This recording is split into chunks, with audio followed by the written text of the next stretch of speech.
Heading डालो बच्चों concentration terms, concentration terms, concentration terms, terms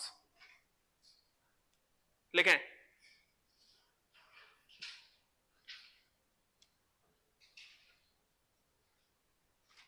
these are used these are used these are used for mixture of for mixture of for mixture of two or more than two components. These are used for mixture of two or more than two components. Two or more than two components. Two or more than two components. In some cases, in some cases, in some cases, this mixture is called solution. In some cases, this mixture is called solution. Is called solution. In solution, आगे लिखो. In solution, in solution, the component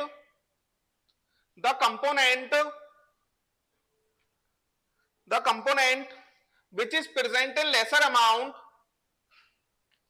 which is present in lesser amount is called solute.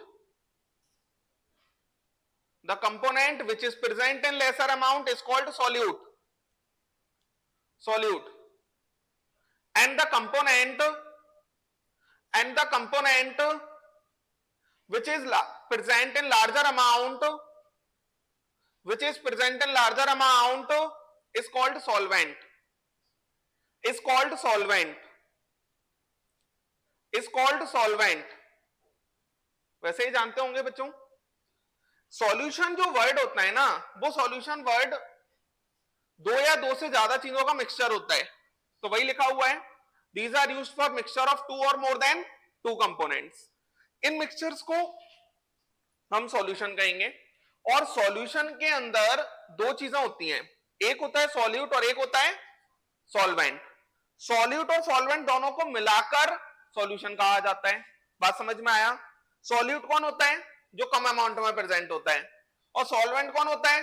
जो ज्यादा amount में present होता है. जैसे बच्चों आप लोगों ने सुना होगा NaCl सॉल्यूशन, तो NaCl सॉल्यूशन का मतलब है सॉल्यूट हो गया NaCl, और सॉल्वेंट कौन हो गया? पानी. जब भी कभी भी कुछ नहीं कहा जाएगा तो सॉल्वेंट हमेशा पानी माना जाएगा, तो जो आपको दिया जाएगा वो हमेशा कौन होगा? सॉल्यूट होगा. मान लो उसने कहा अ सॉल्यूशन ऑफ KCl, इसका मतलब इसमें सॉल्यूट कौन है? KCl. सॉल्वेंट कौन है? पानी. तो सॉल्वेंट तो वाटर ही रहता है जब तक उसने कुछ कहा नहीं है. ये बात समझ में आया? क्या कहा मैंने? सॉल्यूट कौन होगा? जो क्वेश्चन में देगा. जैसे उसने कहा सॉल्यूशन ऑफ H2SO4, इसका मतलब सॉल्यूट हो गया H2SO4, और सॉल्वेंट कौन हो गया? पानी. सॉल्यूट हमेशा कम अमाउंट में प्रेजेंट होता है और सॉल्वेंट हमेशा ज्यादा अमाउंट में प्रेजेंट होता है. बात समझ में आ रही है? अब इसके अंदर बच्चों जब भी हम सॉल्यूशन की बात कर रहे हैं तो यहां पर हम सारे मेनली एक्वस सॉल्यूशंस की बात करेंगे. किसकी बात करेंगे? Aqueous solution. इनको हम लिक्विड सॉल्यूशन भी कह सकते हैं. और इन एक्वस सॉल्यूशन में सॉल्वेंट हमेशा कौन लिया जाएगा? पानी लिया जाएगा. ये बात समझ में आया? सॉल्वेंट सॉल्यूशंस को अपने एक्वस सॉल्यूशंस के अंदर सॉल्वेंट कौन लिया जाएगा? पानी लिया जाएगा. बात समझ में आ रही है? अब यहां पर कुछ ऐसे टर्म्स हैं जिनको हम इनके अंदर बहुत ज्यादा यूज करेंगे. इसमें सबसे पहला टर्म है डेंसिटी. लिखें डेंसिटी. डेंसिटी. डेंसिटी लिखो. डेंसिटी इज डिफाइंड एज, सभी जानते होंगे, density is defined as mass per unit volume. Density is defined as mass per unit volume. Mass per unit volume. Mass per unit volume. देखो बच्चों, जैसे density अगर मैंने कहा सॉल्यूट की, तो डेंसिटी ऑफ सॉल्यूट बराबर मास of solute upon volume of solute. तो डेंसिटी बराबर क्या हो गया? ये मास अपॉन वॉल्यूम।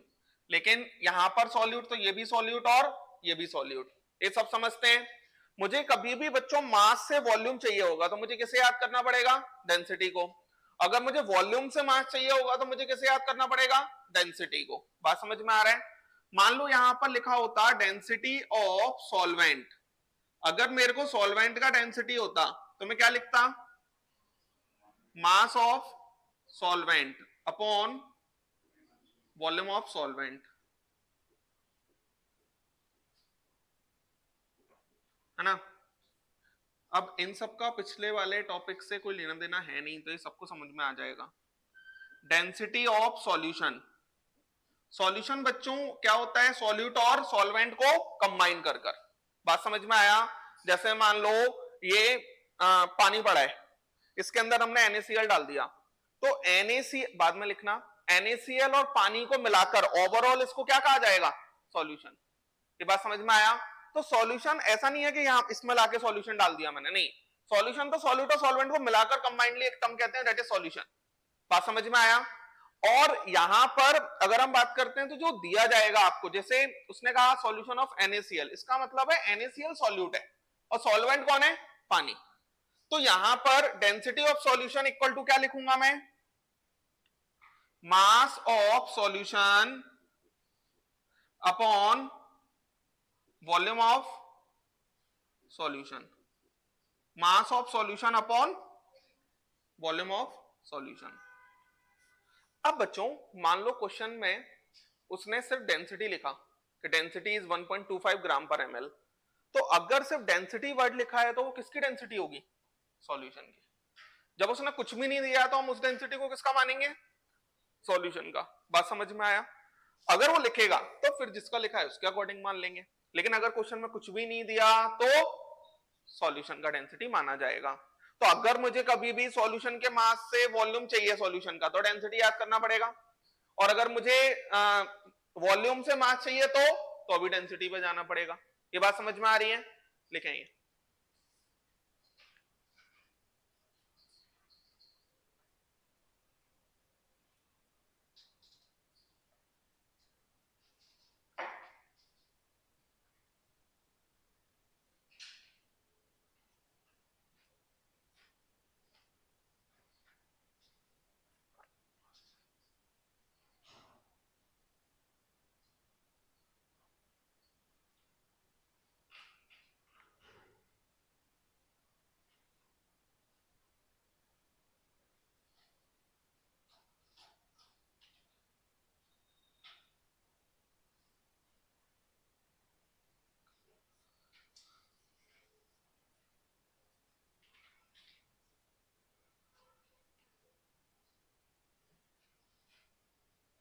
चले आएंगे, लिख लिया ये?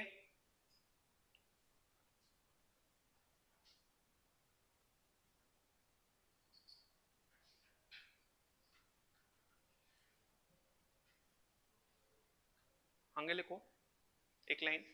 According to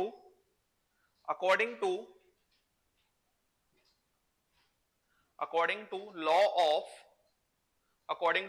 of conservation of mass, according to law of conservation of mass, law of conservation of mass, law of conservation of mass, mass remains conserved, mass remains conserved, mass remains conserved। ये हम जानते हैं, मास ना तो हम बना सकते हैं ना डिस्ट्रॉय कर सकते हैं, तो मास कैसा रहेगा? कंजर्व्ड। तो मास कंजर्व्ड कैसे होगा? जैसे मैं एक लाइन यूज कर सकता हूं, मास ऑफ सॉल्यूशन।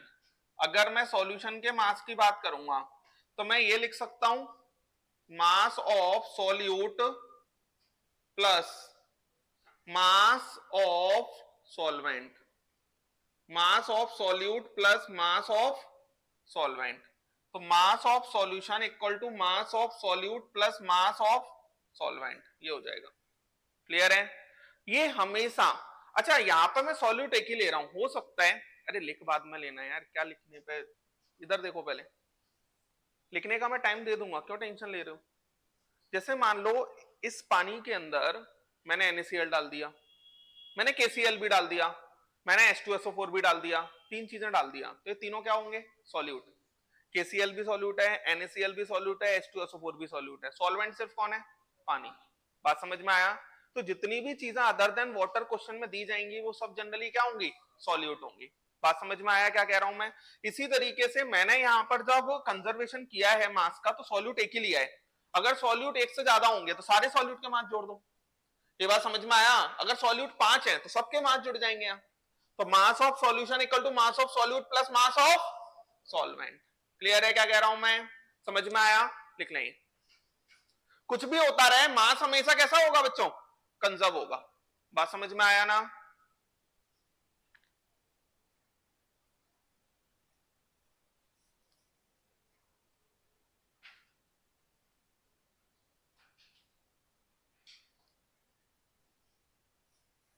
एक क्वेश्चन कर लेते हैं।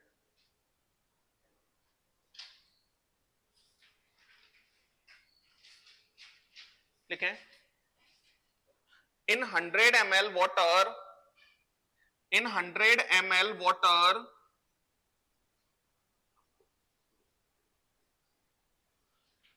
density of water equal to 1 gram per ml. Density of water equal to 1 gram per ml. 1 gram per ml, 100 ml methanol, 100 ml methanol, density of methanol equal to 0.8 gram per ml. 0.8 gram per ml is mixed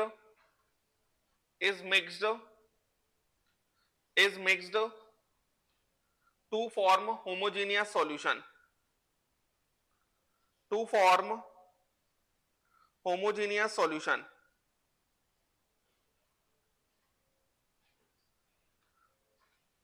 To form homogeneous solution having density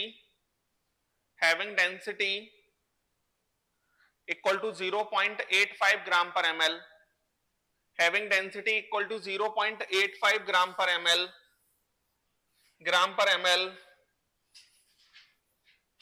calculate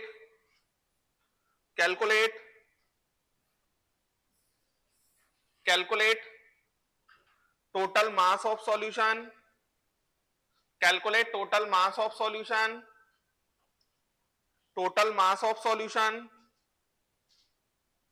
and total volume of solution.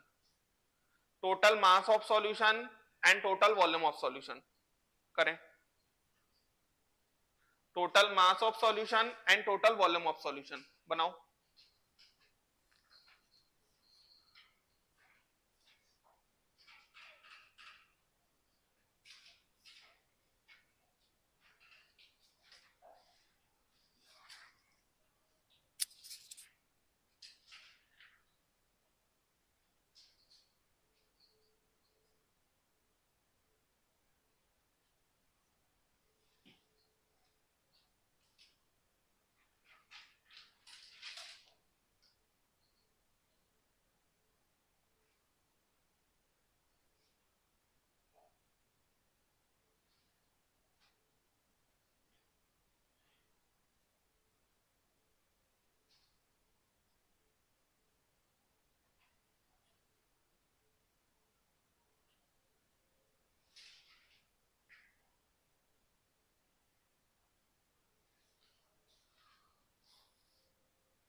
बताएं।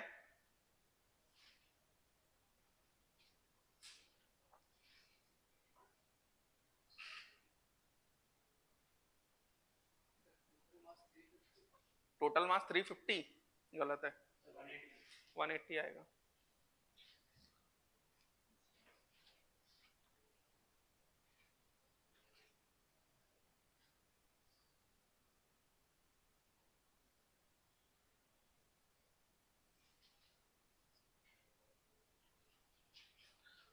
Total mass 180 आएगा, volume कितना आएगा?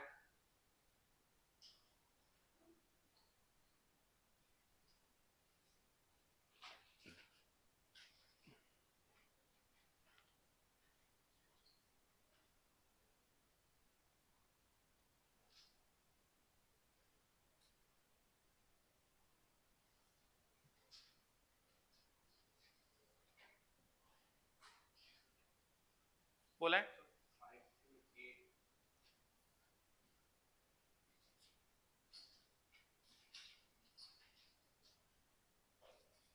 चलो नहीं, देखो इधर है क्या, अगर हम इन क्वेश्चंस को करते हैं तो इनको ऐसे समझना है, दो वॉल्यूम दिए हैं, एक वॉल्यूम इसका दिया है, एक वॉल्यूम इसका दिया है। इसका मतलब समझो, मेरे पास एक छोटा कंटेनर होगा जिसके अंदर पानी पड़ा होगा, और वो पानी पड़ा है हमारे पास 100 ml, यही हो रहा है ना?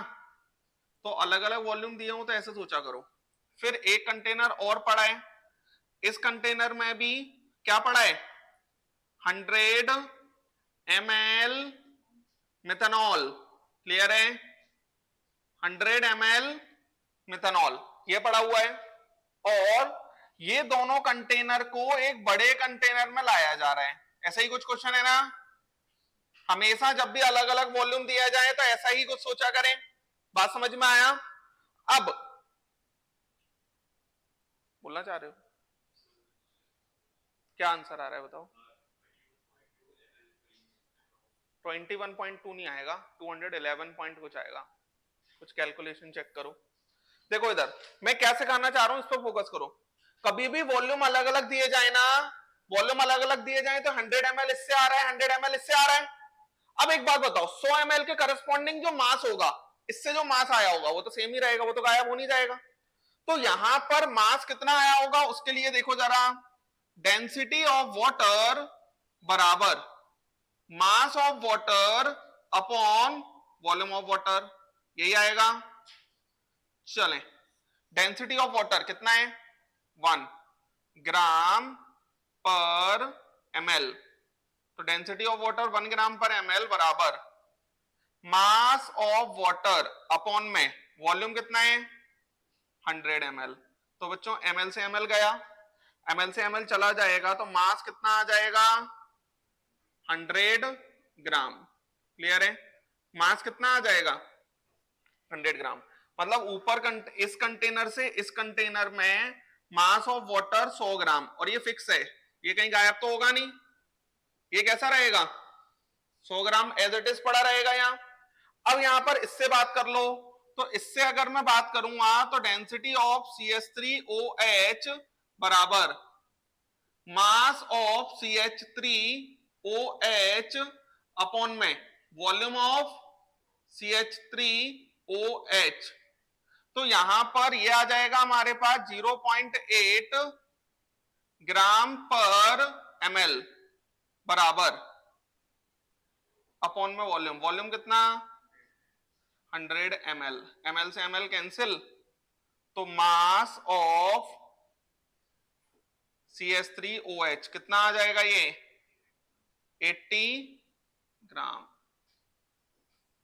क्लियर है? 80 ग्राम। तो बच्चों यहां पर मास ऑफ CH3OH ये कितना होगा? 80 ग्राम। बस, और कुछ तो आ नहीं रहा, यही दो चीजें हैं। समझ में आ रहा है?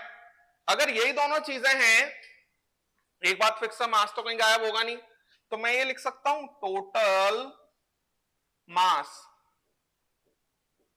बराबर mass of H2O plus mass of CH3OH, यही आएगा। तो mass of H2O plus mass of CH3OH, H2O का मास 100 ग्राम है, इसका मास 80 ग्राम है, तो ये टोटल कितना आ जाएगा? 180 ग्राम। ये बात भी समझ में आती होगी, ये फिक्स है। ये बात समझ में आया कि ये फिक्स है, मतलब 100 ml पानी के रिस्पेक्ट में कितना मास आया होगा? 100 ग्राम, क्योंकि डेंसिटी 1 है। 100 ml CH3OH के रिस्पेक्ट में कितना मास आया होगा? 80 ग्राम, डेंसिटी से निकाल लिया। तो 100 ग्राम इसका जो मास है, 80 ग्राम इससे जो मास आ रहा है, ये दोनों चीजें कैसी हैं? फिक्स्ड। ये बात समझ में आया? अब मास कंफर्म हो गया, ये आ गया। अब ये जो नया सॉल्यूशन है, ये जो कंटेनर है, इसका उसने डेंसिटी दे दिया है, कितना दिया है 0.85, यही दे रहा है ना वो। तो बच्चों इस वाला सॉल्यूशन, इसका जो डेंसिटी है, कितना डेंसिटी आ रहा है 0.85, तो डेंसिटी बराबर मास अपॉन वॉल्यूम। डेंसिटी है 0.85, ये पक्की बात है, क्या चेंज नहीं होगा, मास चेंज तो होना नहीं है, वॉल्यूम चेंज हो, मतलब पता है आपको क्या हुआ, एक कंटेनर था, एक कंटेनर था, उसका 100 ml आया और उसका 100 ml आया। अगर मैं आपको ये सिखाया होता कि वॉल्यूम भी कंजर्व रहेगा तो 100 और 100 ml कितना हो जाता, 200 ml, ये होना चाहिए था। लेकिन मैंने आपको क्या सिखाया, वॉल्यूम कंजर्व नहीं होता, क्या कंजर्व होता है, मास। तो 100 ग्राम यहां से आया, 80 ग्राम यहां से आया, तो पक्की बात है कि 180 ग्राम ही रहेगा मास। तो बात समझ में आया क्या कहा मैंने। तो यहां पर अगर हम वॉल्यूम की बात करते हैं तो ये वॉल्यूम कितना हो जाएगा 180 अपॉन 0.85, ये मेरे अकॉर्डिंग 211 पॉइंट कुछ आ रहा होगा। बात समझ में आया, 211 पॉइंट कितना आ रहा है,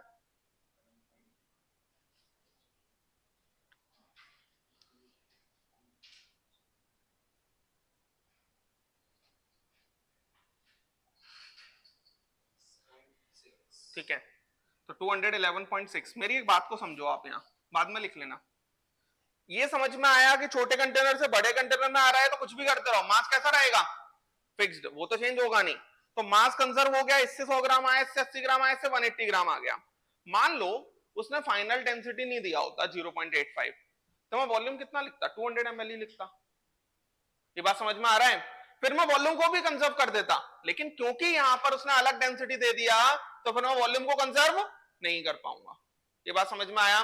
फिर मैं डेंसिटी के अकॉर्डिंग वॉल्यूम निकालूंगा। मान लो उसने डेंसिटी नहीं दिया होता आपको इन दोनों को मिलाने के बाद, तो मैं क्या कहता, मास तो 180 ग्राम ही है और वॉल्यूम भी कितना कह देता 200 ग्राम। लेकिन क्योंकि उसने डेंसिटी दिया हुआ है आपको फाइनल इस बड़े वाले कंटेनर का, तो उसके अकॉर्डिंग मैं वॉल्यूम निकालूंगा तो कितना आ जाएगा 211.6 ml। अरे क्लियर है क्या कह रहा हूं मैं।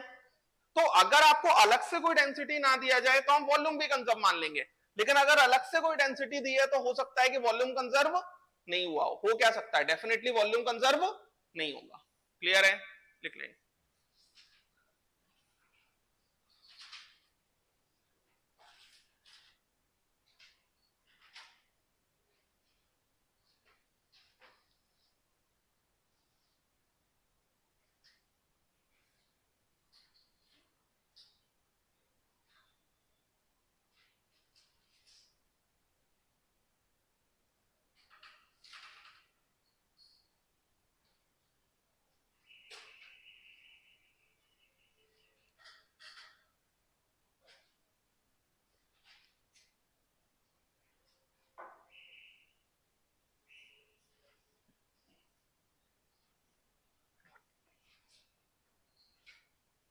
ये सिंपल सी बात है, अगर वो फाइनल डेंसिटी नहीं देता तो मैं टोटल मास 180 ग्राम ही मानता और वॉल्यूम भी कितना मान लेता फिर 200 ml।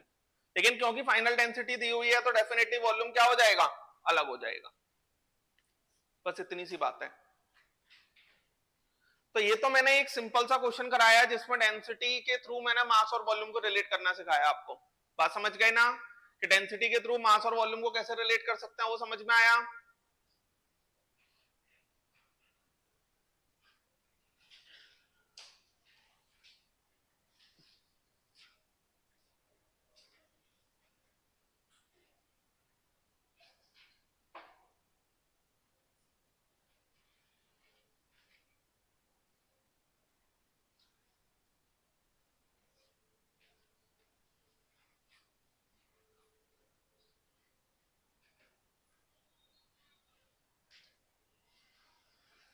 चलें, लिख लिया, चले आगे।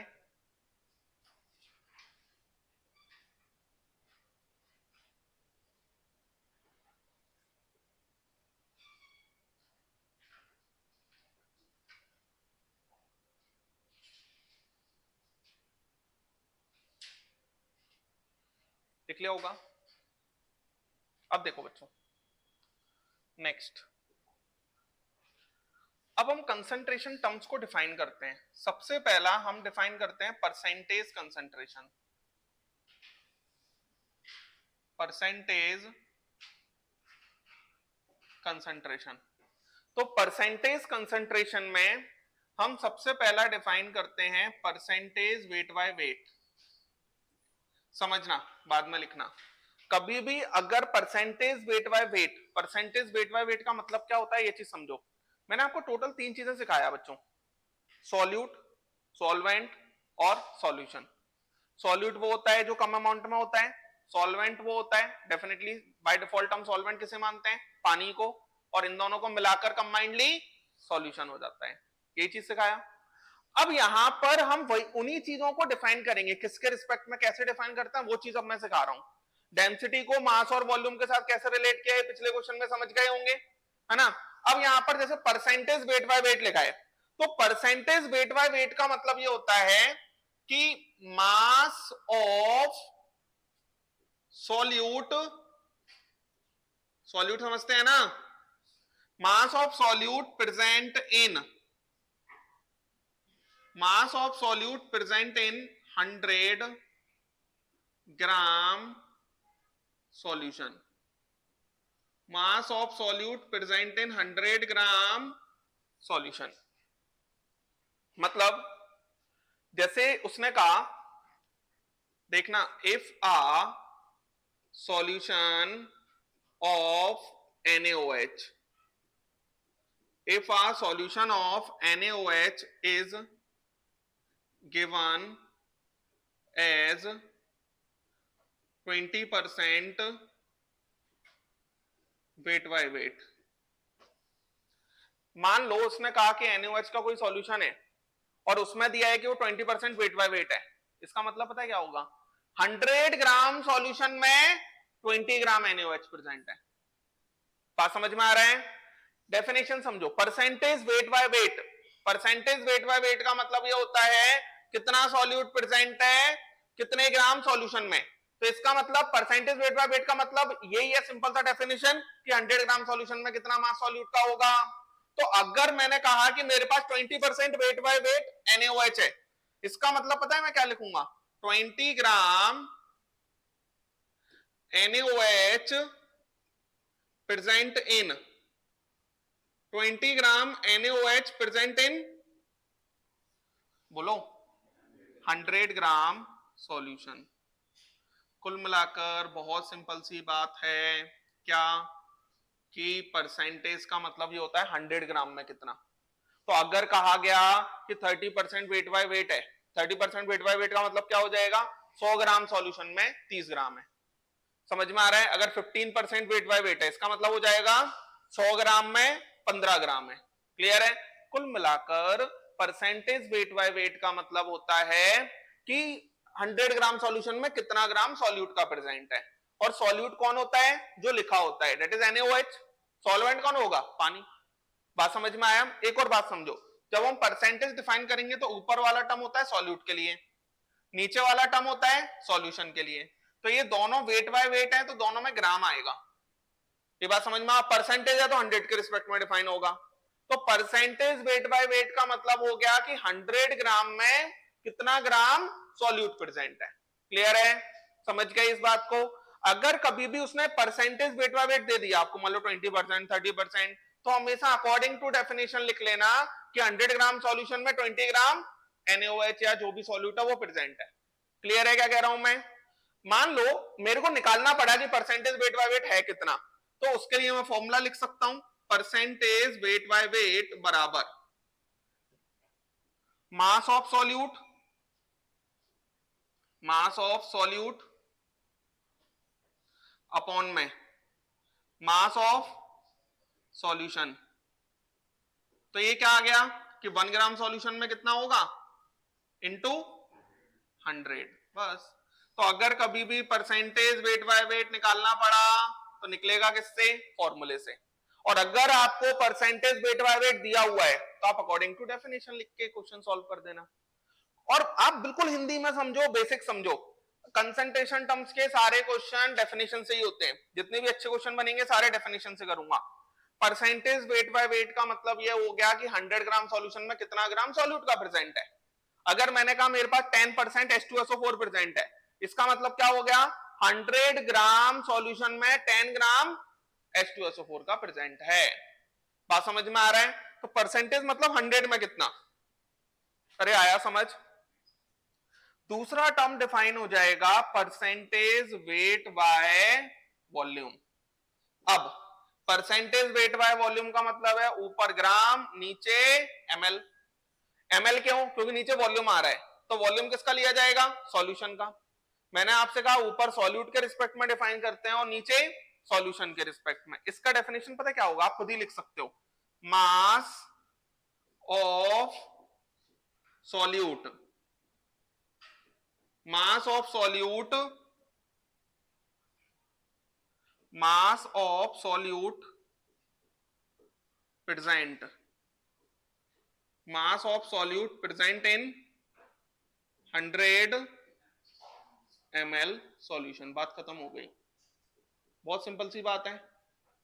मैं इसको ऐसे भी लिख सकता हूं, जैसे मान लो मेरे पास 20% वेट बाय वॉल्यूम NaOH है, 20% वेट बाय वॉल्यूम NaOH है, ठीक है। तो फिर से क्या लिखूंगा? 20 ग्राम, सॉल्यूट कौन है? NaOH। 20 gram NaOH present in 100 ml solution, present in 100 ml solution. Clear है ना? अब अगर दे रखा होगा तो अकॉर्डिंग टू डेफिनेशन लिख लूंगा मैं। मान लो मुझे निकालना पड़ा, तो परसेंटेज वेट बाय वॉल्यूम, इसका फॉर्मूला ऊपर mass of solute, mass of solute, नीचे volume of, volume of solution, volume of into 100। आप बच्चों बहुत हिंदी में बेसिक डेफिनेशन याद रखो। अगर परसेंटेज वेट बाय वेट है, इसका मतलब 100 ग्राम सॉल्यूशन में कितना ग्राम होगा। अगर परसेंटेज वेट बाय वॉल्यूम है, इसका मतलब 100 ml सॉल्यूशन में कितना ग्राम सॉल्यूट का होगा। बात समझ में आ रहा है? इन सारी जगह पर किसकी बात बिल्कुल नहीं हो रही? सॉल्वेंट। ये बात समझ में आ रहा है? इन सारी जगह पर किसकी बात बिल्कुल नहीं हो रही है? सॉल्वेंट की। तो आज से आप समझो कि अगर मेरे को परसेंटेज में दे दिया जाए तो हम फॉर्मूला नहीं लगाएंगे, अकॉर्डिंग टू डेफिनेशन जो हमने सीखा है वो लिख लेंगे अगली लाइन। जैसे मेरे से कहा गया कि 40% वेट बाय वेट NaOH था, तो मैं फॉर्मूला नहीं लगाऊंगा, क्या लिखूंगा? 100 ग्राम सॉल्यूशन में 40 ग्राम NaOH है। बात समझ में आ रहा है? मान लो उसने कहा कि मेरे पास 40% वेट बाय वॉल्यूम NaOH है, इसका मतलब क्या लिख लूंगा? 100 ml सॉल्यूशन में 40 ग्राम NaOH है। मान लो परसेंटेज वेट बाय वेट या परसेंटेज वेट बाय वॉल्यूम निकालना पड़ गया, तो हम क्या लगा देंगे? फॉर्मूला। समझ गए मेरी बात को? लिखेंगे। ये सब अभी यूज करूंगा मैं आज ही, तो आपको बहुत अच्छे से आ जाना चाहिए।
चले क्या आगे?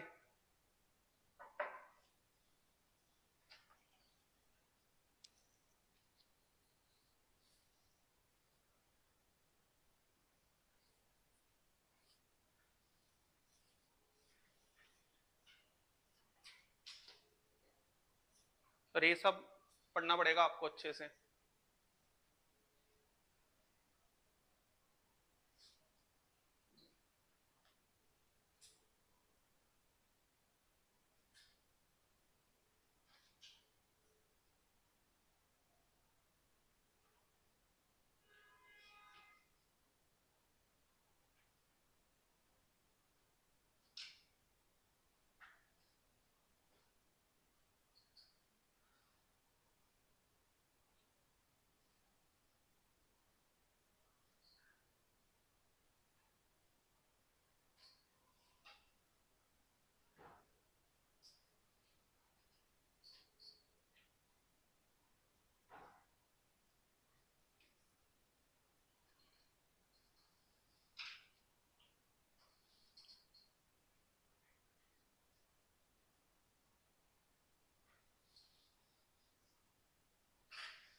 लिख लिया क्वेश्चन लिखे।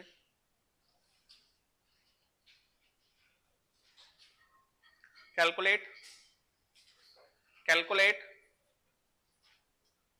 Calculate mass of NaOH, mass of NaOH, mass of NaOH in 400 gram solution, in 400 gram solution having 20% weight by weight, having 20% weight by weight.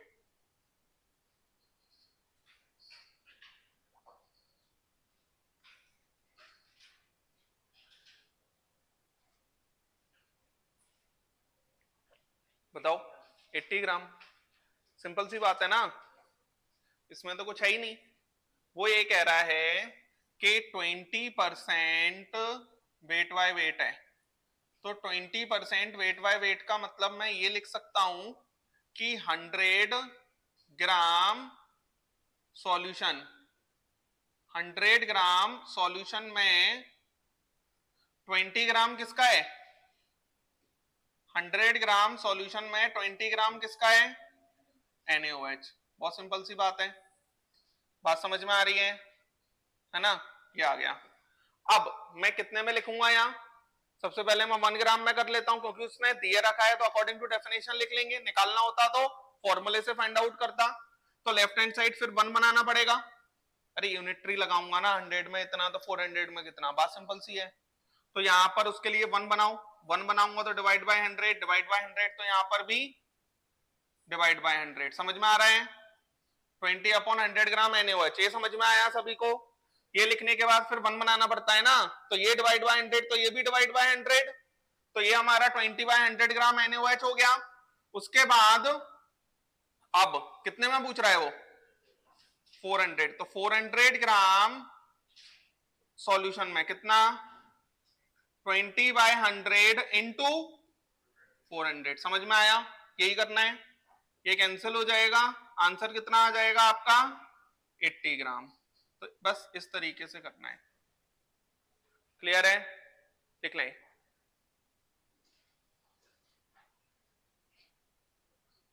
तो अगर मेरे को परसेंटेज दे रखा है तो उसके अकॉर्डिंग मैं डिफाइन कर दूंगा यहाँ। उसके बाद 100 के रिस्पेक्ट में किया है। यूनिटरी मेथड लगाने के लिए ये सोचना पड़ेगा ना 1 में कितना, तो इस साइड डिवाइड बाय 100, तो इस साइड भी डिवाइड बाय 100, तो 1 के लिए 20/100, तो 400 के लिए कितना हो जाएगा? अब जितने का यहाँ मल्टीप्लाई उतने का यहाँ मल्टीप्लाई। समझ में आया? ये तो यार आप जानते हो गए।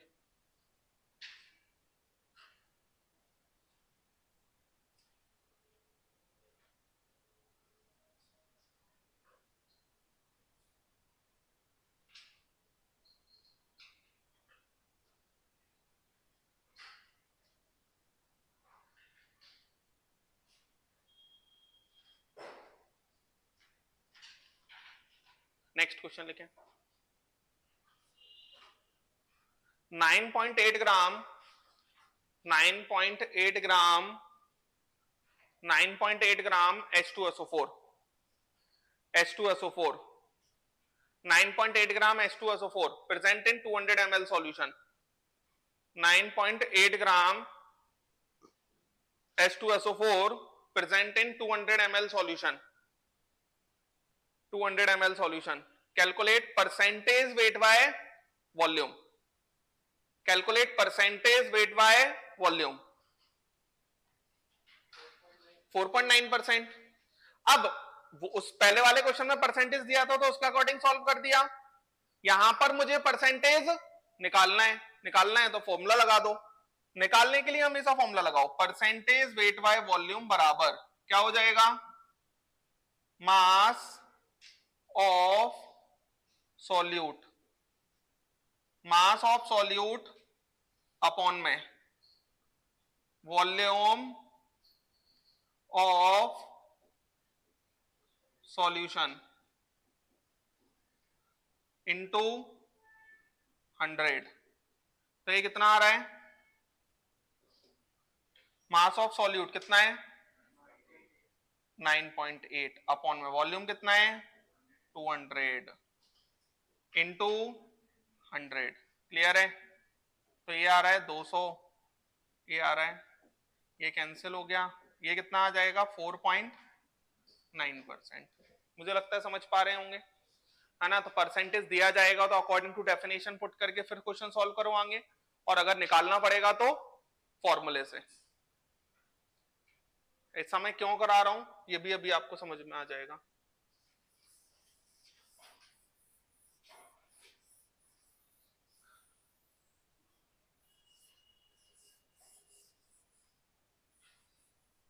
चले आएंगे.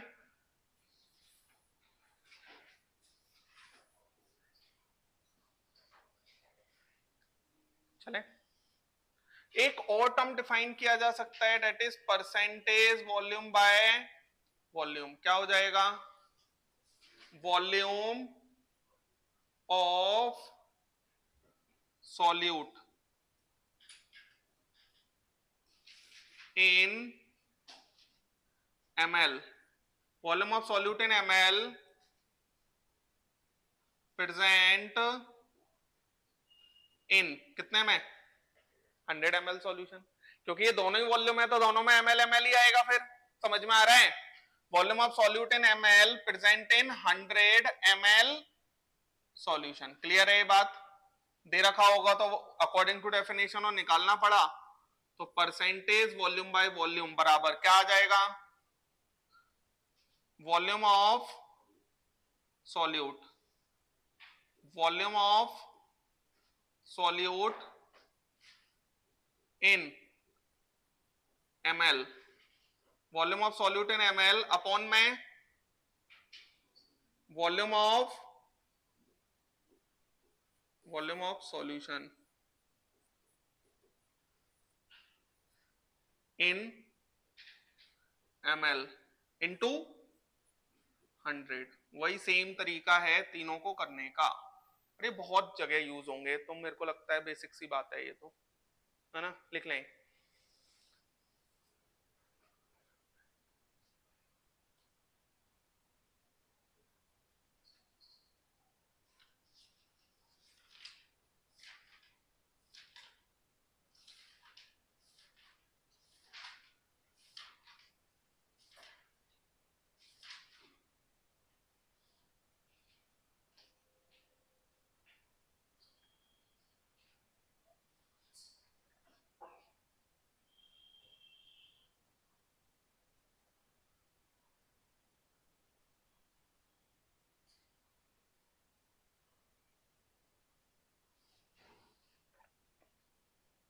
चलेंगे. अब ये तीन कंसंट्रेशंस मैंने परसेंटेज के फॉर्म में डिफाइन कर दिए. अब और कंसंट्रेशन टर्म्स की बात करते हैं, है ना? एक कंसंट्रेशन टर्म पढ़ते हैं बच्चों जो बहुत ज्यादा यूज किया जाएगा, दैट इज मोलैरिटी. जानते हो क्या? पढ़ा होता है क्या? नहीं पढ़ा होता ना? हाँ, वो तो मैं ऐसे ही पूछ लेता हूँ, पता है मेरे को, है ना? मोलैरिटी लेकिन कैपिटल एम से रिप्रेजेंट किया जाता है. ये लिखो बच्चों, मोलैरिटी कैपिटल एम. इसका डेफिनेशन लिखें. It is defined as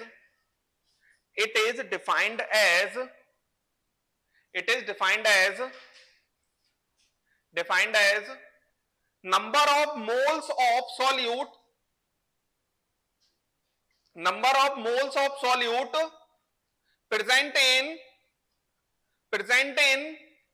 1 liter solution, present in 1 liter solution, number of moles of solute present in 1 liter solution.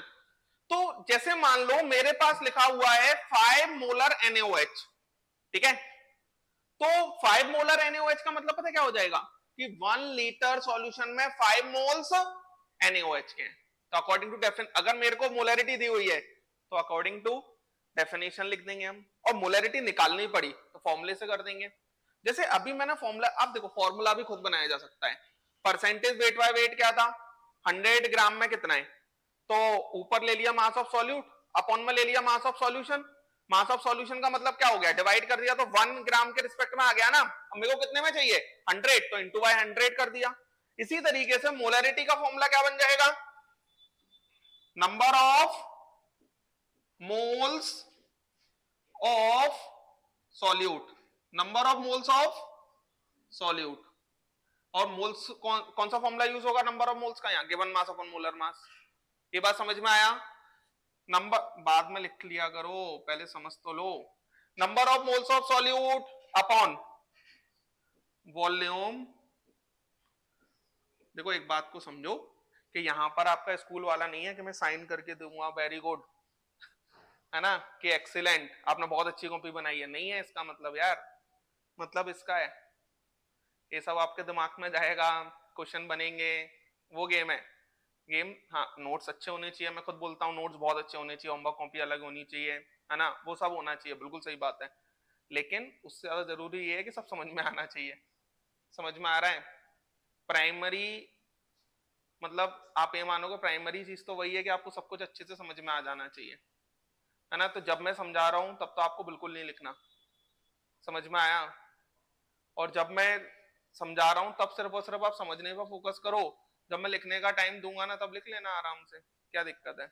और मैं कहता हूं नहीं लिख पाए कभी, तो अभी क्या हो जाएगा, बाद में लिख लेना, इससे ज्यादा थोड़ी कोई बात होगी. तो समझने पर ज्यादा जोर दिया करें. Number of moles of solute upon में volume of solution in litre. 1 litre के रिस्पेक्ट में बात कर रहे हैं तो हम भी यही बात करेंगे, काम खत्म. बोलो 100 के रिस्पेक्ट में तो बात कर नहीं रहा. अब मान लो मेरे को मोलैरिटी बराबर एक फॉर्मूला और, नंबर ऑफ, नंबर को मैं एनओ लिखूंगा ना, number of moles of solute, है ना, अपॉन में वॉल्यूम ऑफ सॉल्यूशन. मान लेते हैं कि ये वॉल्यूम ऑफ सॉल्यूशन ml में है. इन किस में, ml में. तो अगर ये ml में होगा तो मुझे तो लीटर में ही चाहिए.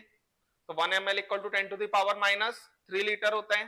तो ऊपर कितने का मल्टीप्लाई हो जाएगा 1000. ये दोनों में से कोई भी एक फॉर्मूला लगा के हम मोलरिटी निकाल सकते हैं. लेकिन अगर मोलरिटी दे रखी होगी, मोलरिटी दे रखी होगी तो हम अकॉर्डिंग टू डेफिनेशन क्या लिखेंगे कि 1 लीटर सॉल्यूशन में कितने मोल्स सॉल्यूट के हैं. जैसे मैंने कहा कि मेरे पास 2.5 मोलर NaOH सॉल्यूशन है, तो आपके दिमाग में तुरंत क्लिक करना चाहिए 2.5 मोलर NaOH सॉल्यूशन का मतलब क्या हो जाएगा कि 1 लीटर सॉल्यूशन में 2.5 मोल्स NaOH के. क्लियर है. 1 लीटर सॉल्यूशन में 2.5 मोल्स NaOH के. क्लियर है क्या कह रहा हूं मैं. ठीक है. अब करते हैं क्वेश्चंस.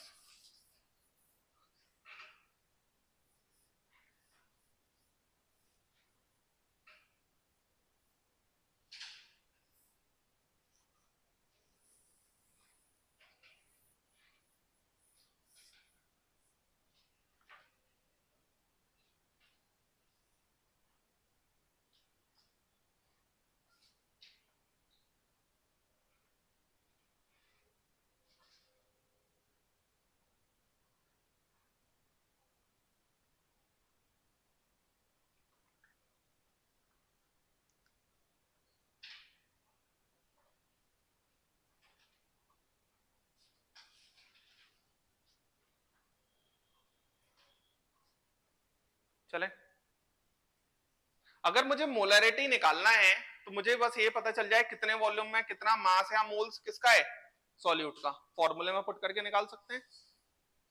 चलो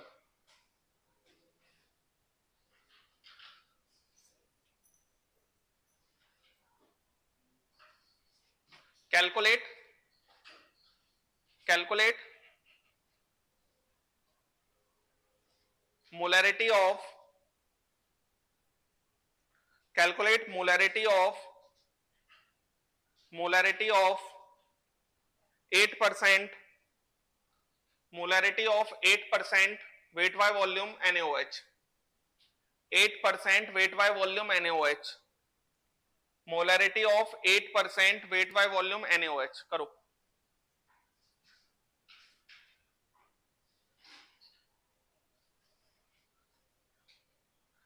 weight by volume NaOH बनाओ।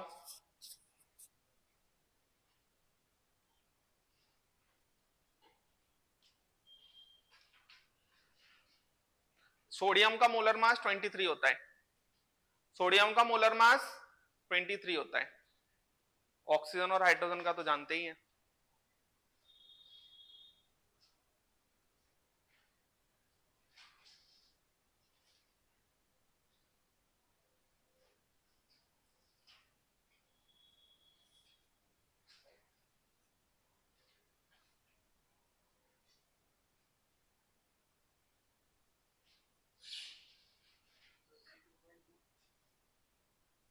तुमने किल कर दिया, 22.2 बिल्कुल गलत है।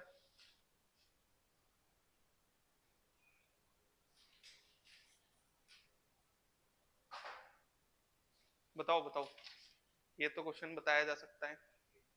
हाँ, ये और ज्यादा गलत है। हाँ, जो मैंने सिखाया है बस वही अप्लाई करना है, कुछ अलग है ही नहीं।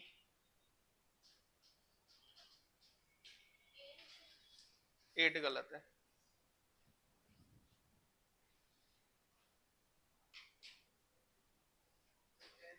टेन गलत है। आप लोग बेसिक्स ही नहीं समझ पा रहे हो। हाँ, कितने गलत निकालोगे तुम?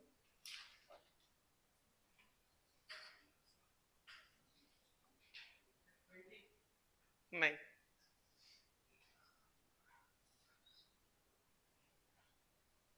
तुमने निकाले एक भी आंसर। कितना? 2 सही है। तुम्हारे बगल वाले ने 20-25 गलत दे दिए, तो तुम एक दो तो गलत दे दो। हाँ, देखो इधर, आप लोग बेसिक दिमाग नहीं चला रहे हो अपना, ऐसे कैसे काम चलेगा? देखो इधर, आप खुद सोचो, 8% वेट बाय वॉल्यूम NaOH है, 8% वेट बाय वॉल्यूम NaOH है। अगर 8% वेट बाय वॉल्यूम NaOH है, इसका मतलब अकॉर्डिंग, मैंने क्या बोला, अकॉर्डिंग टू डेफिनेशन लिखूंगा, और अकॉर्डिंग टू डेफिनेशन क्या लिख लूंगा, 100 वॉल्यूम है ना, ml सॉल्यूशन में, बोलो कितना, 8 ग्राम NaOH, बस बात खत्म हो गई। अब एक बात बताओ, मेरे को ये पता चल गया कितने वॉल्यूम में कितना मास सॉल्यूट का है। NaOH का मोलर मास सभी जानते होंगे, NaOH इसका molar mass 1 into 23 plus 1 into 16 plus 1 into 1, बोलो कोई दिक्कत है? तो ये कितना आ रहा है, 40 ग्राम। अब यहां पर नंबर ऑफ मोल्स NaOH के कितने आ जाएंगे, 8 by 40, that is given mass upon molar मास।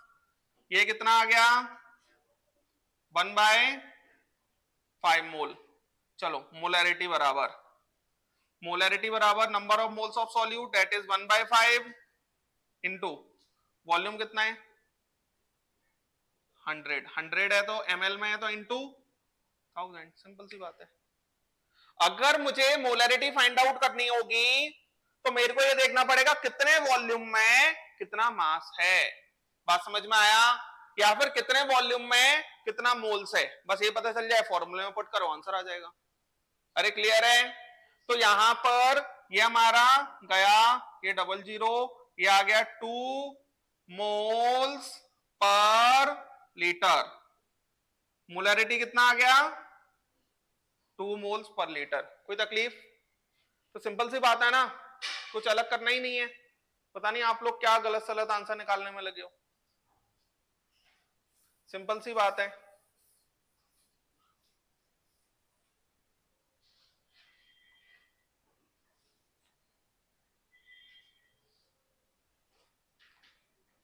मान लो इधर मुझे मास की जरूरत पड़ती है अगर, तो मैं क्या करता, density equal to mass upon volume, volume था मास निकल आता उससे। बात समझ में आया? मास से कुल मिलाकर आप एक बात समझो ना, अगर मुझे मोलरिटी निकालना है तो मुझे ये पता होना चाहिए कितने वॉल्यूम सॉल्यूशन में कितना मास सॉल्यूट का प्रेजेंट है। बात समझ में आया? मास या मोल्स, मोल्स है तो डायरेक्ट एक स्टेप और बच जाएगा आपका।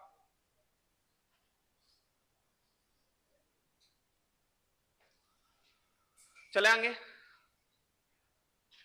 लिख लिया? क्यों लट रही हो? हाँ चलो नेक्स्ट क्वेश्चन लिखो। Calculate calculate molarity of calculate molarity of 8% weight by weight NaOH, weight by weight NaOH having density 1.25 ग्राम पर ml, 1.25 ग्राम पर ml, ये बनाओ 1.25 ग्राम पर ml।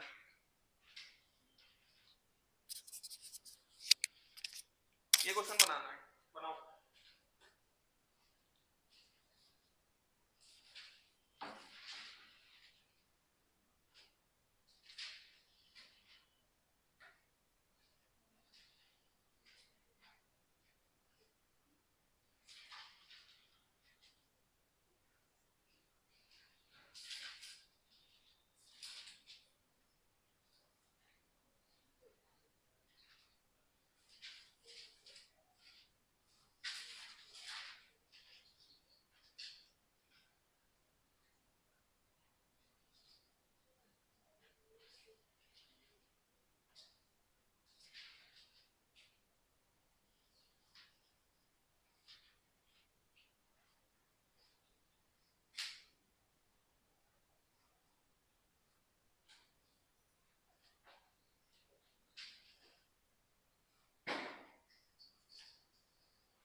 कितना 5/2 सही है 5/2 2.5 ही होगा हाँ तुम मतलब अलग ही चल रहे हो हाँ बताओ कुछ और होगा क्या देखो इधर ये सिंपल सी बात है इस क्वेश्चन में अब कि मेरे पास 8% वेट बाय वेट दे रहा है ना बच्चों ये और एनएओएस दिया है मैंने आपको बोल रखा है कि अकॉर्डिंग टू डेफिनेशन चलना है क्योंकि दे रखा है तो अकॉर्डिंग टू डेफिनेशन अगर मेरे को चलना है तो इसके अंदर मैं क्या लिखूंगा 100 ग्राम सॉल्यूशन 100 ग्राम सॉल्यूशन में 8 ग्राम NaOH क्लियर है चलो अब यहां पर गड़बड़ क्या है मेरे को क्या चाहिए मेरे को चाहिए वॉल्यूम दे क्या रखा है मास तो मैं किसके पास जाऊंगा डेंसिटी क्लियर है तो density of solution equal to mass of solution upon clear है ना अब यहां पर ये कितना दिया है डेंसिटी 1.25 1.25 ग्राम पर ml बराबर मास कितना हो जाएगा 100 ग्राम वॉल्यूम ये ग्राम से ग्राम कैंसिल हो गया तो वॉल्यूम बराबर आ जाएगा 100/1.25 कितना ml बोलो आ पा रहा है आपको समझ है ना अब तो यहां पर इसके करस्पॉन्डिंग मैं ये लिख दूंगा कि 100/1.25 ml सॉल्यूशन 100/1.25 ml सॉल्यूशन में 8 ग्राम किसका है NaOH तो यहां पर मोलैरिटी निकल जाएगा गिवन मास अपॉन मोलर मास इसमें तो कोई दिक्कत ही नहीं होगी है ना इनटू में वॉल्यूम रख दो वॉल्यूम रखेंगे तो वॉल्यूम रखेंगे तो 100 इंटू 1.25 इंटू 1000 तो मोलरिटी बराबर ये गया 2 इंटू 1.25 डेट इज 2.5 और मोलरिटी का यूनिट होता है मोल्स पर लीटर आपको कोई तकलीफ कोई दिक्कत समझ गए ना सभी तो यहां पर बड़ा सिंपल सा है ना अगर मेरे को ये पता है कि मोलरिटी निकालना है तो मुझे क्या निकालना पड़ेगा मोलरिटी के लिए मुझे क्या चाहिए पड़ेगा वॉल्यूम और मास या वॉल्यूम और मोल तो इससे वॉल्यूम पे चले जाओ आप क्लियर है लिख लें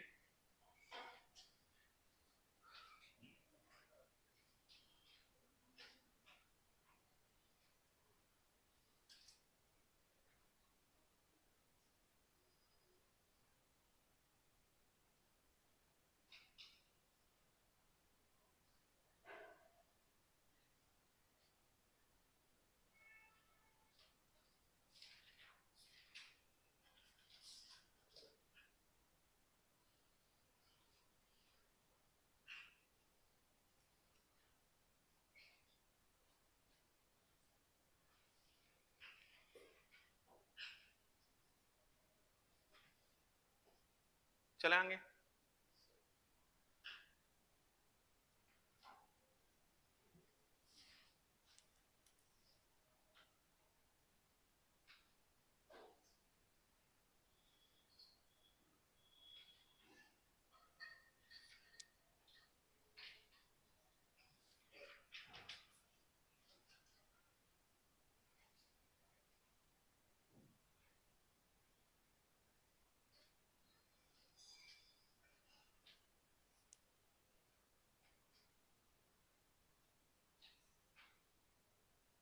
लिख लिया।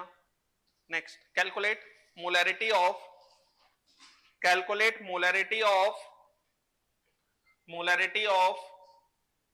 20%, calculate molarity of 20% weight by weight NaOH, 20% weight by weight NaOH having density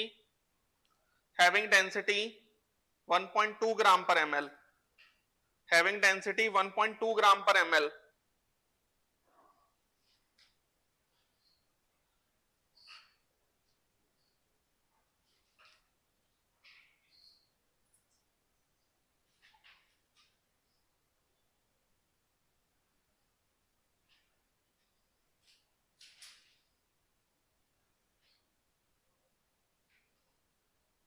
बताओ,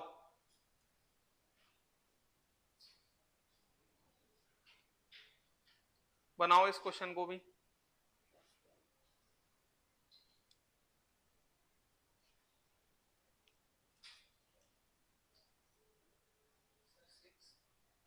सिक्स, मेरे पास आंसर नहीं है इसका, मेरे अकॉर्डिंग सही होगा।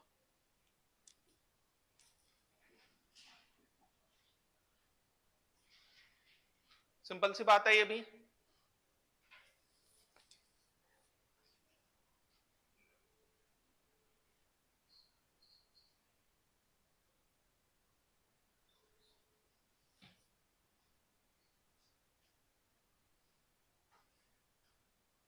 कितना आंसर आएगा? 6 आ रहा है, फिर तो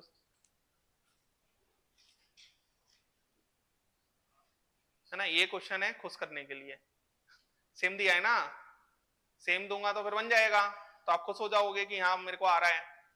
अलग दूंगा तो फिर दिक्कत है। समझ में आ रहा है? देखो इधर,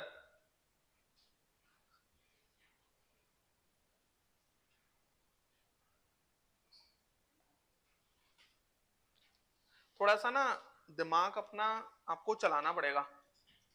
समझ में आ रहा है? आप ऐसे मतलब सेम क्वेश्चन तो आप कर लोगे तो ठीक है, लेकिन थोड़ा सा अगर मैं अलग क्वेश्चन दूं तो वो आप पे क्लिक होना चाहिए। अभी नहीं हो रहा ठीक है, लेकिन 5-10 दिन मेहनत करके आपको उस लेवल पे पहुंचना है। जल्दी, जितना जल्दी पहुंचोगे उतना अच्छा है आपके लिए। देखो इधर सिंपल है, 20% वेट बाय वेट क्या दिया हुआ है? NaOH। तो 20% वेट बाय वेट NaOH, इसका मतलब मैं लिख देता हूं यहां, कितना क्या हो जाएगा? 100, फिर से वही 100 ग्राम सॉल्यूशन, 100 ग्राम सॉल्यूशन में 20 ग्राम किसका? NaOH। 100 ग्राम सॉल्यूशन में 20 ग्राम NaOH। समझ में आ रहा है? तो यहां पर 100 ग्राम, अब मुझे क्या चाहिए? वॉल्यूम ही चाहिए, क्योंकि मुझे मोलैरिटी फाइंड आउट करना है। तो डेंसिटी ऑफ सॉल्यूशन कितना दिया हुआ है? 1.2 बराबर मास 100 अपॉन में वॉल्यूम, तो वॉल्यूम हो जाएगा आपका 100 अपॉन 1.2 ml। बोले कोई तकलीफ? तो मैं यहां पर क्या लिख सकता हूं? 100 upon 1.2 ml solution, 100 upon 1.2 ml solution में 20 ग्राम किसका है? NaOH। 20 ग्राम किसका है? NaOH। खत्म हो गई बात। नंबर ऑफ मोल्स निकाल सकते हैं, मैं इसी में निकाल देता हूं, गिवन मास अपॉन मोलर मास, क्योंकि वॉल्यूम ml में है। 100 इंटू 1.2 इंटू 1000। क्लियर है ये बात? तो यहां पर ये 3 जीरो से ये 3 कैंसिल, ये 5 इंटू 1.2 कितना हो जाएगा? 6 मोल्स पर लीटर। तो मोलरिटी कितना आ जाएगा? 6 मोल्स पर लीटर। क्लियर है? 6 मोल्स पर लीटर।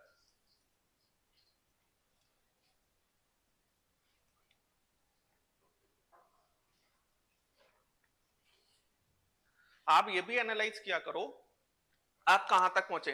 मान लो कोई क्वेश्चन आप पे नहीं बनाता, तो जब टीचर कराए तो आप ये सोचो आप किस स्टेप तक पहुंचे थे, पहुंचे भी थे कि नहीं पहुंचे थे। बात समझ में आ रहा है ना?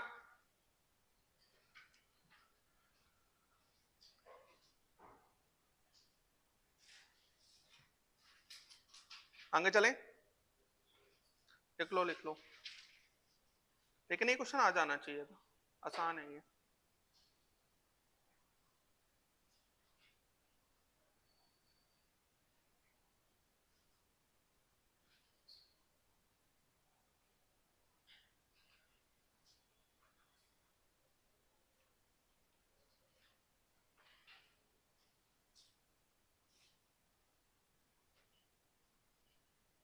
चले, calculate calculate calculate mass of H2SO4, calculate mass of H2SO4, mass of H2SO4 present in, mass of H2SO4 present in 5 liter solution, 5 liter solution having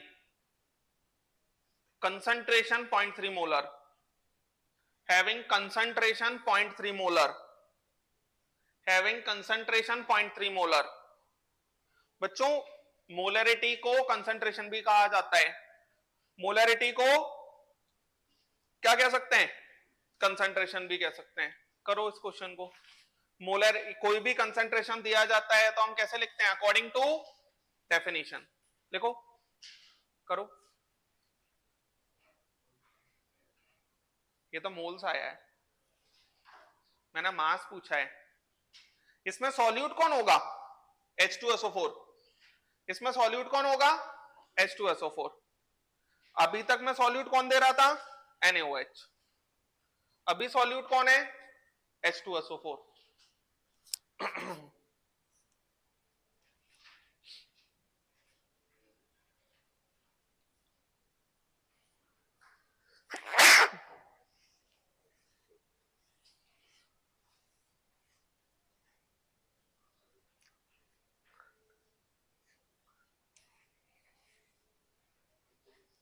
147 सही है, 147 ग्राम। देखो मेरे पास 0.3 मोलर H2SO4 है ना, H2SO4 सॉल्यूट होगा। तो जब भी मोलरिटी या कोई भी कंसंट्रेशन टर्म दिया जाता है तो मैंने आपको क्या बोला है, अकॉर्डिंग टू डेफिनेशन चले जाओ।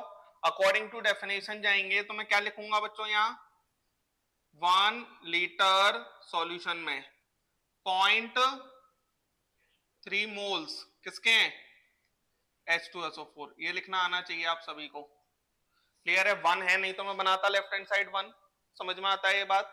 1 लीटर में 0.3 मोल्स हैं, तो 5 लीटर सॉल्यूशन में कितना, जितने का यहाँ मल्टीप्लाई उतने का यहाँ मल्टीप्लाई, तो 0.3 इंटू 5 मोल्स किसके, H2SO4। तो ये क्या हो जाएगा 1.5।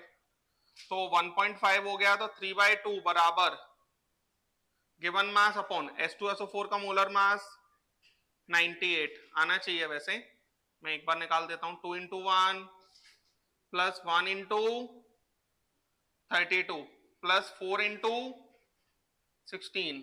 क्लियर है, तो ये आ रहा है 2 प्लस 32 प्लस 64, तो ये आ रहा है हमारे पास 98। तो ये 98 आ गया, तो ये हमारा 49 आ गया। तो मास बराबर कितना आ जाएगा, 147 ग्राम। ये कितना आ जाएगा, 147 ग्राम। क्लियर है, तो सिंपल सी बात है ना। अगर आपको मोलरिटी निकालना होगा तो कितने वॉल्यूम में कितना मास या मोल्स प्रेजेंट है, वो इक्वेशन पे पहुंचना है। तो अगर वेट बाय वेट है तो आपको डेंसिटी की जरूरत पड़ेगी, वेट बाय वेट नहीं है तो आपको डेंसिटी की कोई जरूरत नहीं पड़ेगी, वेट बाय वॉल्यूम दिया है तो। और अगर कभी भी कोई भी कंसंट्रेशन टर्म दिया जाएगा तो वो अकॉर्डिंग टू डेफिनेशन सोचना है। क्लियर है, बहुत ही सिंपल सी बात है ये, है ना। मैंने आपको 3 कंसंट्रेशन टर्म्स वो बताया, परसेंटेज, वेट बाय, कुल मिलाकर यार पता है ये सब पढ़ क्या रहे हैं हम, कि सॉल्यूशन के रिस्पेक्ट में वो कितना है, तो वो डिफाइन करने का एक तरीका देख लिया, है ना। उसके रिस्पेक्ट कोई भी सॉल्यूशन के रिस्पेक्ट में सॉल्यूट कितना है वो डिफाइन करने का तरीका देख लिया। जैसे परसेंटेज वेट बाय वेट, तो परसेंटेज वेट बाय वेट क्या बताता है कि 100 ग्राम में 100 ग्राम सॉल्यूशन में कितना ग्राम सॉल्यूट है। परसेंटेज वेट बाय वॉल्यूम क्या बताता है 100 ml सॉल्यूशन में कितना मास सॉल्यूट है। परसेंटेज वॉल्यूम बाय वॉल्यूम क्या बताता है 100 ml में कितना वॉल्यूम सॉल्यूट का है ml में ही। फिर मैंने मोलरिटी डिफाइन किया, तो मोलरिटी क्या बताता है कि 1 लीटर में कितने मोल्स सॉल्यूट के हैं। बात समझ में आया। और मैंने सीधी सी लाइन बोला आपको कि अगर कभी भी दे रखा हो कोई भी कंसंट्रेशन टर्म तो अकॉर्डिंग टू डेफिनेशन जाना है, और अगर फाइंड आउट करना है तो अकॉर्डिंग टू फॉर्मूला। बात समझ में आया। जैसे परसेंटेज दिया है तो वो लाइन लिख लो, जैसे यहां पर मोलरिटी दे रखा था आपको तो 1 लीटर में, ये फॉर्मूला लगा के भी आ जाएगा। ऐसा नहीं है कि फॉर्मूला लगा के आंसर आएगा नहीं, मोलरिटी के फॉर्मूला पुट कर देंगे वैल्यूज तो आंसर तो आ जाएगा। लेकिन एक्चुअल में मैं क्यों निकलवाना नहीं चाह रहा, नेक्स्ट टर्म पर कुछ अच्छे क्वेश्चन कराऊंगा उनमें ये अप्लाई नहीं हो पाएगा फिर, इसलिए मैं आपको आज से वो चीज बताना चाह रहा हूं जो आप अगले में खुद अप्लाई कर पाओ। बात समझ में आ रहा है ना। अगर मैं ऐसे बोल रहा हूं आपको कि दे रखा हो तो अकॉर्डिंग टू डेफिनेशन निकालना हो तो फॉर्मूले से फाइंड आउट होगा, तो उसका कुछ लॉजिक होगा, तभी तो बोल रहा हूं।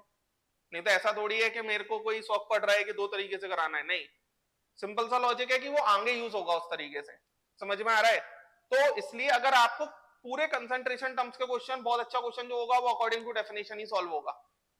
अगर कोई भी कंसंट्रेशन टर्म में डेफिनेशन मतलब दे रखा है अगर वो, तो अकॉर्डिंग टू डेफिनेशन लिख लो, और फाइंड आउट करना है तो फॉर्मूले से फाइंड आउट कर दो। बात समझ में आया। इतनी सी बात है, इतना रखते हैं आज। आप इतना घर से पढ़कर आओ क्योंकि नेक्स्ट टर्म पर ये पूरा रिलेट करेगा। मैं मोलैलिटी पढ़ाऊंगा, मोलैलिटी से क्वेश्चन कराऊंगा, मोलैलिटी से मोलैलिटी निकालने का और मोलैलिटी से मोलैरिटी निकालने का, है ना। डेंसिटी तो हर जगह यूज होगा ही होगा, उसके बाद में परसेंटेज तो हर क्वेश्चन में यूज होना है। तो ये आप घर से बेसिक सारा सीख कर आए। मिलते हैं।